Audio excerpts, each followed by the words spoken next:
Bonjour mes amis, bienvenue à cette vidéo hors série. Vous êtes de plus en plus nombreux à me contacter pour dire je travaille dans le nucléaire, je travaille dans l'industrie, dans le transport.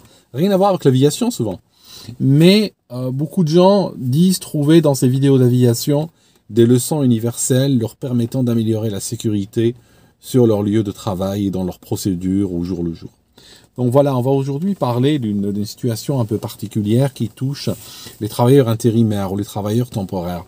Le code du travail qui a été élaboré au cours de décennies de luttes et autres n'a pas tenu compte suffisamment de l'ubérisation. On n'a pas prévu cette ubérisation où des agences vont fournir des employés sur pied à des employeurs divers et variés qui vont les utiliser pendant quelques heures, quelques jours, et puis quand ils n'en ont plus besoin, ils vont les offloader et puis ils vont partir ailleurs. Le problème avec cette main-d'œuvre, c'est que souvent, elle n'est pas protégée, elle n'est pas entraînée, elle n'est pas considérée suffisamment, et ceci va apporter des risques supplémentaires. Exemple type, en 2009, il y a une société de textile du Texas qui a connu 2 accidents de suite. Le même mois, la même machine a coupé les doigts à 2 personnes.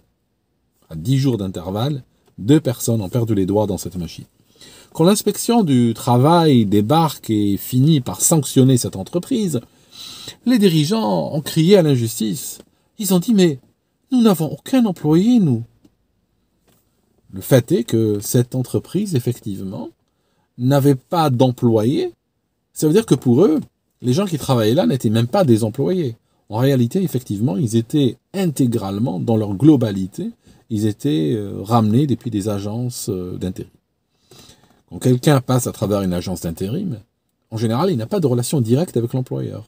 Anciennement, au début des années 1900, les agences d'intérim travaillaient selon un business plan différent.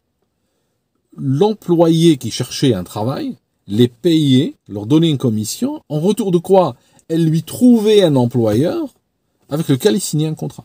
Donc il y avait une relation directe entre employé et employeur. Dans ce système qu'on a aujourd'hui, c'est plutôt des gens qui sont fournis à une entreprise, mais n'ont pas de contrat, ils n'ont pas de relation avec elle. Ok. On va parler de l'usine Bacardi en Floride, Jacksonville. C'est une usine qui reçoit du rhum et qui va l'embouteiller. Ils ont dans ce sens une chaîne qui va fonctionner comme ceci. Il y a un tapis roulant qui ramène des bouteilles. Les bouteilles arrivent. Et puis après, il y a une première machine qui va les couvrir de plastique, qui va donc les former des groupes de bouteilles. Après, ces blocs-là seront placés les uns avec les autres pour former une palette. Donc ils seront placés côte à côte et puis on va former une palette qui pèse très lourd et qui sera prise plus tard par un chariot élévateur. Le système fonctionne de manière automatique. Néanmoins, comme très souvent dans l'industrie, ces systèmes automatiques, ils ont leurs soucis.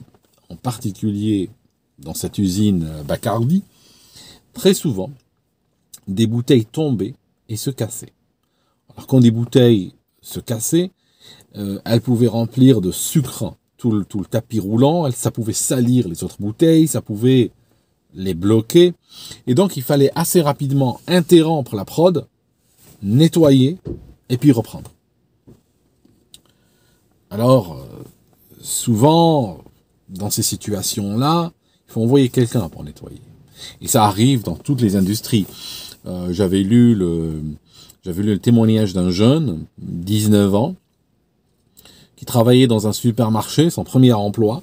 Il travaille dans un supermarché qui a une machine qui broie des cartons.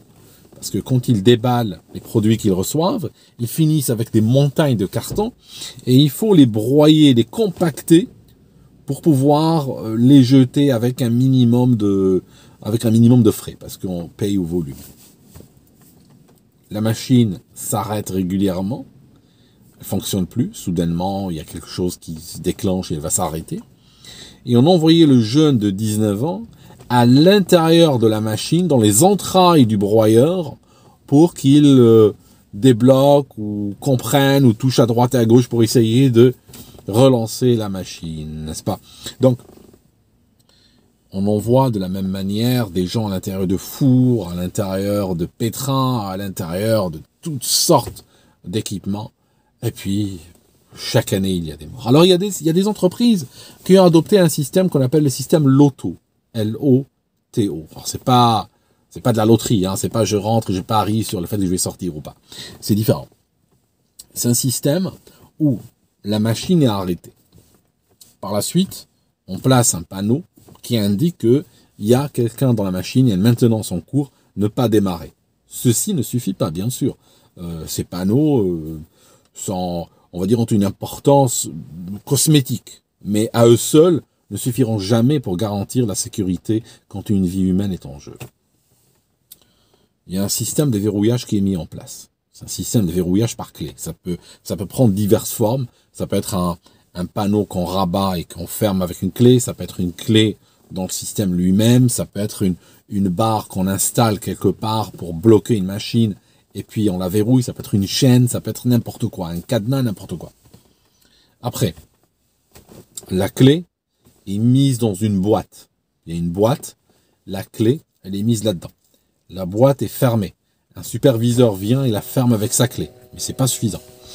Chaque employé qui est censé aller dans ces machines-là a une formation particulière. D'ailleurs, dans certains pays, il est interdit aux employeurs temporaires ou intérimaires d'aller à l'intérieur des machines, par exemple. Chacun des employés qui a le droit d'aller là-dedans a un cadenas individuel, personnel. Ce cadenas a une seule clé. Les autres, on les a jetés. Il a une seule clé. Quand l'employé qui va aller dedans est satisfait que la machine est arrêtée, qu'elle est sécurisée, que tout est OK, il prend son cadenas et il ferme la boîte qui contient la clé qui permet de démarrer la machine. Il prend la clé avec lui dans sa poche et il va à l'intérieur de la machine. De sorte que c'est physiquement impossible maintenant de la relancer. Néanmoins, ça c'est la théorie.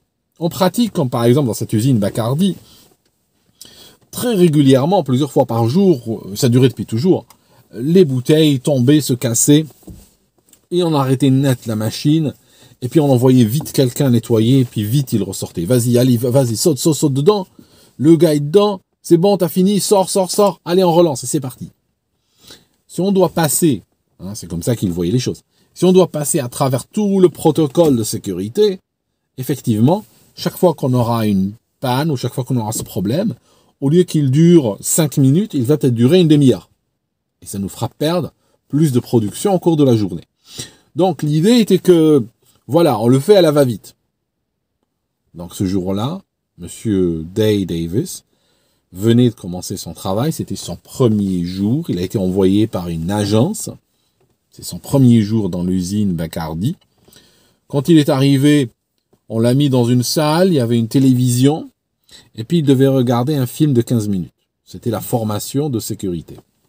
Très souvent, on va le retrouver aux États-Unis, mais on le trouve ailleurs. On le trouve ce qu'on appelle du tick box exercise. C'est, on va faire quelque chose, non pas pour atteindre un résultat, mais juste pour pouvoir cocher une case dans un formulaire. Ça veut dire que s'il y a quelque part une régulation ou un élément, un point de conformité qui dit qu'il faut les former, eh ben on va les mettre dans un bureau, on lance une VHS pendant 15 minutes, ils regardent, quand ils ont fini de regarder, on coche une case comme quoi ça a été fait. Mais le but n'est pas, il n'y a pas un but cherché en profondeur. On fait juste semblant, qu'on l'a fait. Donc, le gars reçoit une dotation, un gilet et un casque et tout ça, prend un selfie, il l'envoie à sa famille pour leur dire il avait une femme qui était enceinte et il est très content et il va donc il rentre dans l'usine. Assez rapidement, ce problème de bouteille survient et les caméras de surveillance montrent effectivement qu'il y a un superviseur qui va arrêter le système, il a un pupitre, il arrête le système, la chaîne s'arrête et puis après, l'autre image, c'est Monsieur Davis qui rentre en scène, il est là, on lui dit écoute, tu vas aller sous la machine pour nettoyer. Sous la machine, ça veut dire que c'est un endroit c'est un espace qui n'est pas permanent, qui n'est pas garanti. C'est un espace qui peut être compromis quand la machine fonctionne. Ça veut dire que au-dessus de cet espace, il y a des palettes, il y a la palette qui se forme, Et le système, quand il fonctionne, il descend, comme un ascenseur, il descend et il remonte. Quand il descend, il exerce une pression énorme et cet espace qui est sous la machine devient néant, complètement oblitéré. Donc, le gars, ben, il fait ce qu'on lui demande. Notez qu'il n'y a aucune sécurité qui est mise en place. Mis à part, on a arrêté le système. Mais il suffit d'appuyer sur un bouton et ça redémarre tout de suite. Il rentre à l'intérieur, hein, il fait ce qu'on lui dit de faire, hein, n'est-ce pas? Il faut savoir une chose, que statistiquement, les travailleurs temporaires ou les travailleurs qui sont envoyés par des agences ont 50% de probabilité de moins de soulever des problèmes de sécurité. Et même quand on les soulève, il y a 50% encore moins de chances qu'on les écoute par rapport à un travailleur permanent. D'autant plus que les agences, elles ont un biais. Quand quelqu'un commence à refuser du travail sur des éléments liés à la sécurité, on commence à ne plus l'appeler. J'étais étudiant en Suisse, par exemple. Il y avait une entreprise qui voulait nettoyer des vitres. J'avais pas peur de la hauteur, donc j'étais prêt à y aller. Sauf qu'on m'a dit oui, mais on a le problème, c'est qu'on a ils ont une cabine montante, hein, ils ont un camion avec une cabine montante qui peut arriver jusqu'au 3e étage, jusqu'aux vitres du 3e étage. Nous, le problème, c'est qu'on a des contrats avec des bâtiments qui ont des vitres qui vont 4e, voire plus. Donc, ce que vous devez faire, vous montez dans la cabine avec une échelle. Donc, vous mettez la cabine au plus haut possible, hein, vous arrivez au maximum donc de sa portée, qui est aussi le maximum de sa stabilité aussi, quelque part. Et donc, à partir de là, vous posez l'échelle dessus, et les cabines, ça bouge, hein, ces cabines-là, ça part dans tous les sens, en particulier quand elles sont au maximum, quand elles sont étendues au maximum. Et donc, vous mettez l'échelle, et vous montez au 4e étage, ou plus si affinité, et vous nettoyez. D'accord ? Bien sûr, j'ai refusé le travail, c'est pour ça que je suis en mesure de faire cette vidéo aujourd'hui. Je refusais le travail, mais l'idée, c'est qu'on ne m'a plus jamais rappelé. D'accord ? On ne m'a plus jamais rappelé. Parce qu'une fois que la personne devient consciente un petit peu de ces choses-là, on ne veut plus travailler avec parce qu'on veut des gens qui disent oui, et puis voilà, quittons la page. Donc, le jeune Davis, n'est-ce pas ? Ça faisait 1h30 qu'il travaillait en tout. Il est sous la machine. Quand arrive un autre intervenant, qui ne comprend pas pourquoi le système est arrêté, il appuie sur un bouton et le système redémarre. L'homme est tué sur le coup, il est écrasé, ça commence à courir dans tous les sens, et puis on appelle les pompiers, ils arrivent, il n'y a plus rien à faire, il n'y a qu'à lever le corps. C'est fini, il est mort. Donc, plus tard, quand l'OSHA, l'inspection du travail va débarquer sur place, il va commencer à parler un petit peu aux différents responsables. Il y a une nana qui va leur faire une responsable, qui va leur faire un peu le tour du propriétaire. Et elle va leur dire durant ce tour, oui, vous savez, Bacardi, on a réussi à rester en dehors des médias pendant longtemps, jusqu'à aujourd'hui. Voilà, aujourd'hui, on fait parler de nous. Bon, c'est de la mauvaise pub, vous savez. C'est de la mauvaise pub, mais heureusement, on va pas trop en parler longtemps. Ça va durer peut-être une journée ou autre, et puis ça va passer. L'inspecteur avait noté qu'elle était complètement indifférente au sort de celui qui est mort.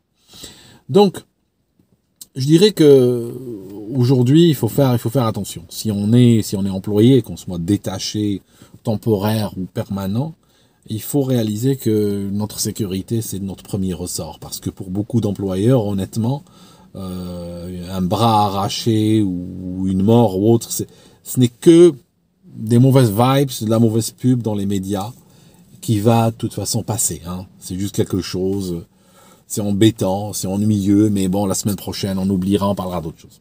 D'accord ? Il faut être capable, il faut être en mesure de dire non, il faut être en mesure d'évaluer et d'estimer quand les choses ne vont pas, et puis voilà. Merci mes amis d'avoir écouté cette triste histoire. Et il y a une épidémie, comme le disait l'auteur qui a fait un reportage sur cette histoire.